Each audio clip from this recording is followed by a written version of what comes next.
isso aí, pessoal. Quadro de olho na educação. Hoje um assunto muito importante, principalmente para o pessoal aí que vai fazer o Enem. A gente vai tirar as dúvidas com o professor, não é? Professor de Química, também coordenador pedagógico, João Pitócio Filho. Tudo bem, professor? Tudo jóia? Tudo bem, prazer estar aqui com vocês, né, para esclarecer as dúvidas dos nossos estudantes. Bom, vamos lá. Menos de um mês aí, não é? Para as provas.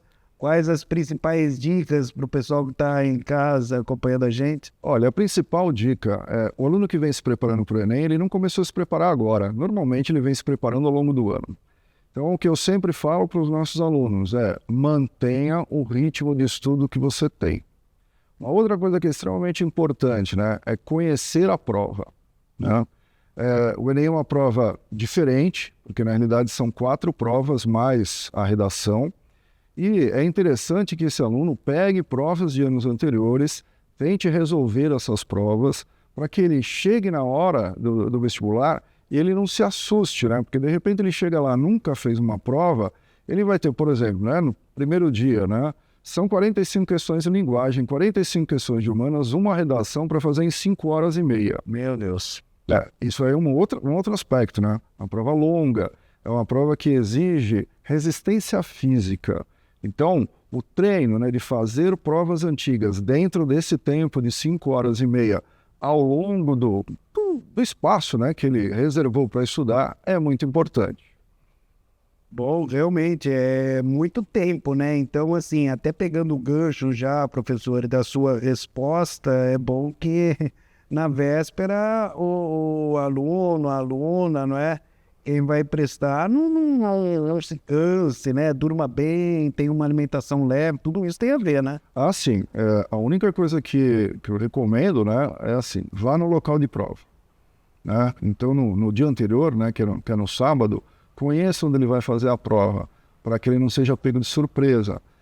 Tem que lembrar que ele tem que chegar 1 hora antes, os portões são fechados com uma certa antecedência em relação ao início da prova. Então a prova começando às 14, normalmente os portões fecham às 13. Uma outra coisa importante ele fazer na véspera, deixar separada a documentação e aquilo que ele pode levar na prova, né? E descansar é fundamental. Eu nunca chego para um aluno ou para uma aluna e falo assim, olha, pega a véspera de prova e fica lá estudando, porque é que você falou, no dia seguinte ele tem que estar descansado, ele tem que estar relaxado para poder aguentar o ritmo da prova. Não só essa questão de estudar, não é? Mas questão também, evita uma balada no sábado, pelo amor de Deus, né, professor? Que, assim, essa questão de estudar é cansar mentalmente e tudo mais.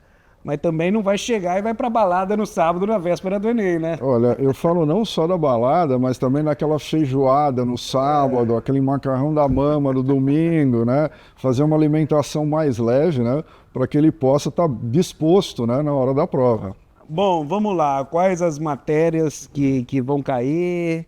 O que você pode falar sobre isso? Olha, no primeiro dia, a prova de linguagem, ela tem 5 questões de inglês ou espanhol, dependendo da escolha do aluno, e 40 questões de língua portuguesa.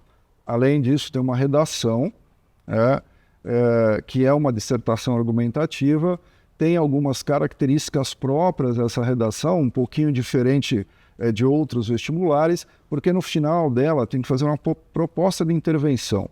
Então, normalmente o Enem apresenta um tema para o aluno, ele discute aquele tema e no final ele faz uma proposta, ou ideias de como que ele poderia resolver ou minimizar aquele assunto. Além disso, ele tem mais 45 questões de humanas, que envolvem questões de geografia, história, sociologia e filosofia.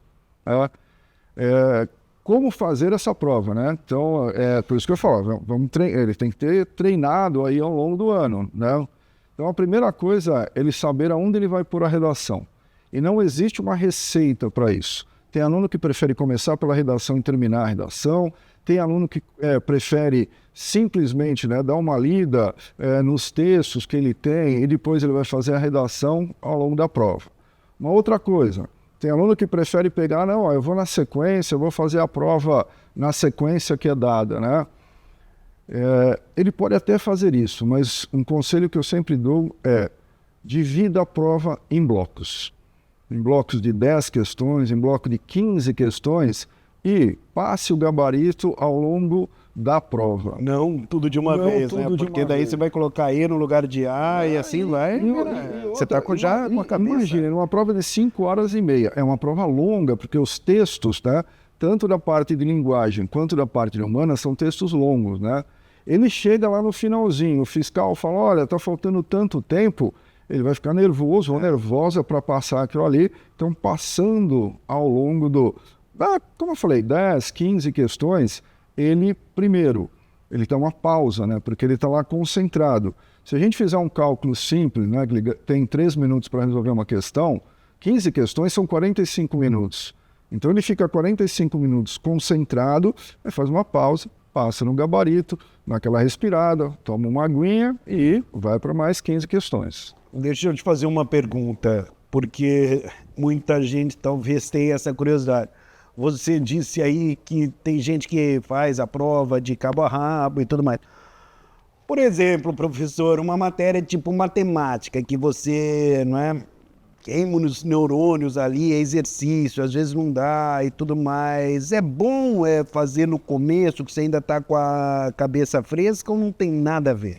Olha, o aluno ele tem que ir pelo treino que ele fez. Então, por exemplo, eu tenho alunos que chegam e falam assim, eu tenho mais dificuldade em matemática, menos dificuldade em ciência da natureza, que seria química, física, biologia, que são as 2 provas do segundo dia. Eu dou a mesma recomendação, fazer em bloco, e aí assim, faz um bloco de matemática, um bloco de natureza, um bloco de matemática, um bloco de natureza, certo? Começando pelaquilo, e eu sempre falo, comece pelaquilo que você tem mais afinidade.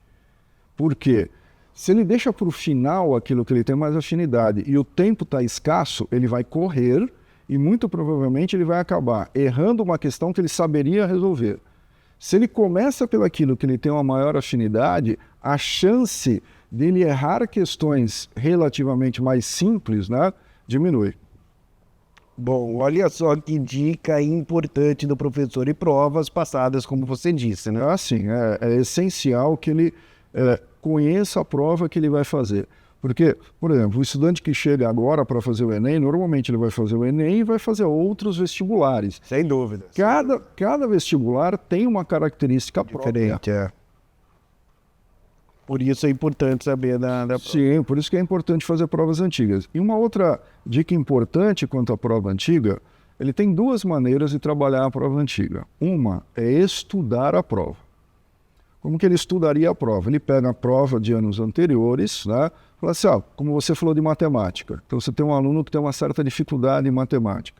Ele vai pegar aquelas questões e ele vai tentar resolver as questões não tão preocupado com o tempo, mas sim com entender as questões e entender aquilo que aparece na prova. Isso é um treino. O outro treino é o treino de pegar a prova inteira, cronometrar o tempo, para que ele ganhe o quê? Ritmo e resistência. É como se ele estivesse lá no... Exatamente. Deixa eu te fazer uma outra pergunta que eu acho que é importante. Por exemplo, nós estamos aí na reta final de preparação, não é? Uhum. Como que funciona, professor? As pessoas devem fazer um resumão e tudo mais? Ou devem, por exemplo, revisar as matérias que têm mais dificuldade? Como que é nessa época, nesse período? Olha, revisar sempre é importante. Porque o que acontece? Se o aluno, ele estudou uma coisa lá no começo do ano, e essa coisa vai ser cobrada agora no final do ano, ele já deve ter feito ao longo do ano algumas revisões. Essa época agora, ele pode inclusive usar as provas de anos anteriores para ver assuntos que são mais recorrentes. Porque existe uma coisa, isso em quase todos os vestibulares, eles repetem temas, não que ele repita a questão. Sim, entendi. Mas ele vai repetir temas. E aí, de repente, ele olha um tema e fala, poxa, isso daqui cai com uma certa frequência. E eu tenho uma certa dificuldade, então é interessante ele rever aquilo, né? E uma coisa também que tem que ficar muito clara para o aluno é que a nota do Enem ela é dada pela TRI, né? Que é a Teoria de Resposta ao Item. Então, muitas vezes, alunos com o mesmo número de acertos naquela prova, eles vão tirar notas diferentes, porque a ideia da TRI é premiar os acertos coerentes.